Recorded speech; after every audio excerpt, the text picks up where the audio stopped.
Jak robimy impra, to nigdy bez bimbra. Jim Beam i Jägermeister, a ty zajmujesz hajzel. Jak robimy impra, to nigdy bez bimbra. Jim Beam i Jägermeister, a ty zajmujesz hajzel. Gardło mnie coś świeżbi, już od samego rana. Napiłby se sznapsu, albo browara.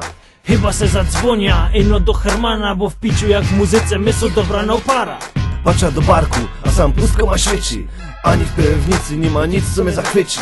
Stoja z telefona, koleał z gusu i pyton se umy. Rozkopiesz mi spirytusu? No ale tak no pić, jedno to jest szajsy. Bez tuż lecę do sklepu, po 2 Jägermeistry. Herman mi dzwoni, że je genau u Achima i przywiezą na wieczór jeszcze flaszka Jim Beama.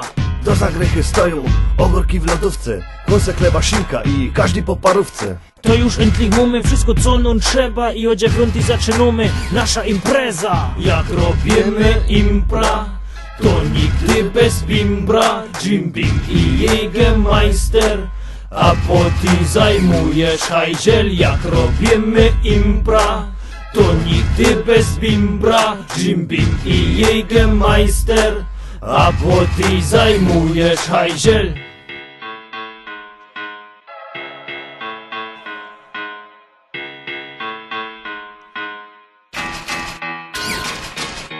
Już o 8:30, bo Erich Sachima, a Achim Borog miał już podbite 2 lima. Na całe zdarzenie nie ma większych powodów. Achim zleciał einfach ożarty ze schodów.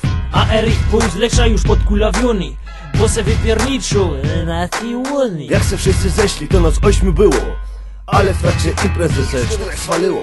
Po jednego przyszła działka, po drugiego żona i my ostali sami jak glizda z kokona. Ta kole pół drugie, już brało no spanie, ale jeszcze flaszka stała, nowe zadanie. O skutkach pomina już tych pora szczegółów, perswazy żołądka i na głowie bułów.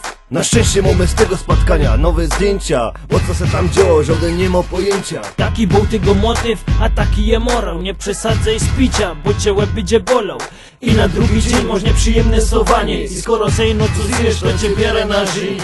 Jak robimy impra, to nigdy bez bimbra. Jim Beam i Jägermeister, a ty zajmujesz hajzel. Jak robimy impra, to nigdy bez bimbra. Jim Beam i Jägermeister, a ty zajmujesz hajzel. Jak robimy impra, to nigdy bez bimbra. Jim Beam i Jägermeister, a ty zajmujesz hajzel. Jak robimy impra, to nigdy bez bimbra. Jim Beam i Jägermeister, a ty zajmujesz hajzel.